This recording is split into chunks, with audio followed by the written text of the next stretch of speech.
The following opinions are solely those of BoatTEST.com and its test captain. Hi, Captain Steve for BoatTEST.com, and today I'm on the Nitro Z7. I'm going to put it on a full test and performance review, and we'll do a features walkthrough at the same time. Starting off with the Z7's fishing features, there's plenty of room at both casting decks for moving about, even with the pedestal seat in place. And there's no problem with stability as I move about the casting decks, and the pedestals keep the seats at a comfortable height for fishing all day. In the center of the deck is the 32-gallon aerated and divided live well. It features a 500-gallon-per-hour recirculating pump, a timer for the aerator, and rounded corners. It's convenient how the courtesy lights are accessible from the light itself. You don't have to go hunting for a switch at the helm. A bicycle seat is also included, and the foot control for the trolling motor is recessed into a well in the foredeck. A Minn Kota 42-inch shaft trolling motor with 70 pounds of thrust comes standard, and 3 others are optional with shafts as long as 52 inches and thrusts up to 80 pounds. And she responded extremely well to the trolling motor. I found this trolling motor easy to control with a directional arrow at the top indicating the heading. Switches at the bow control the anchor light and outboard trim. Rod storage is to the side of the passenger seat and under the side storage compartments of the forward casting deck. These will hold rods up to 8 feet, and the lids are held open with gas struts, and these are all lockable. And of course there are bungees at the bow to secure the rods to the deck for the quick runs from one spot to the next.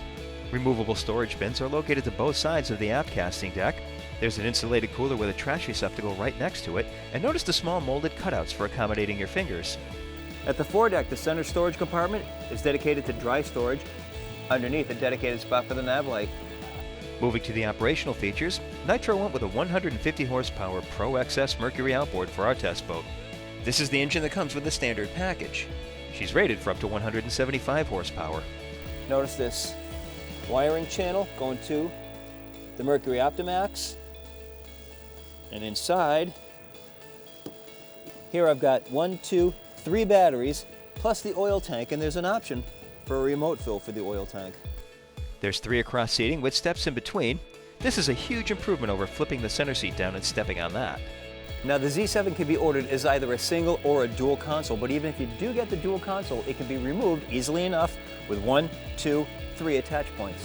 At the helm, 2 places to put your feet and wedge yourself into position. Coming up, panel over on the left side includes a master power switch for the entire panel. All the gauges are white-faced with chrome bezels. Standard Lowrance Mark V FX Pro. Remaining gauges to the right-hand side. Rocker switches to the right of the wheel include the aerator and recirculating pump.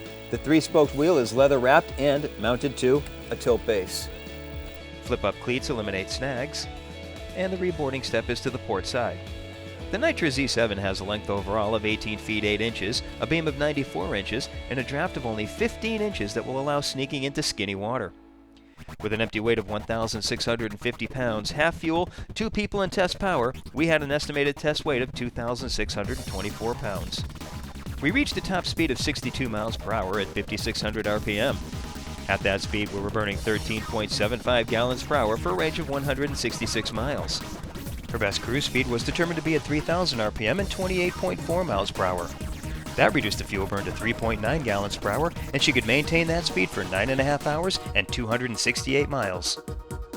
With the rapid planing system transom, we had a quick time to plane of only 3.3 seconds, then accelerated to 20 miles per hour in 5 seconds, 30 in 7.4, 40 came and went within 11.6 seconds, and we continued accelerating through 50 miles per hour in 17.5 seconds. She presents a 10-degree bow rise when accelerating, and once she gets up on plane, go ahead and bring up the trim to get her running on the pad. The bow will come up slightly and the spray will all but vanish. Then she really starts to run. With her 16-degree variable dead rise hull, she doesn't really have a tendency to chine walk at top speed unless there's chop on the water. Then it's pretty easy to steer through it with quick shots of steering to maintain the running attitude. The windscreen deflected the wind just to the top of my head, but certainly off my face. With the port console removed, there's more room to move about, but the fishing buddy will get the full force of the 62 mile per hour wind, so personal choice there. I'd probably opt to have it and remove it if I were fishing alone. This Z7 is among the best handling bass boats I've been on, and it's also one of the most comfortable. She's well equipped and well built, and the looks are just icing on the cake.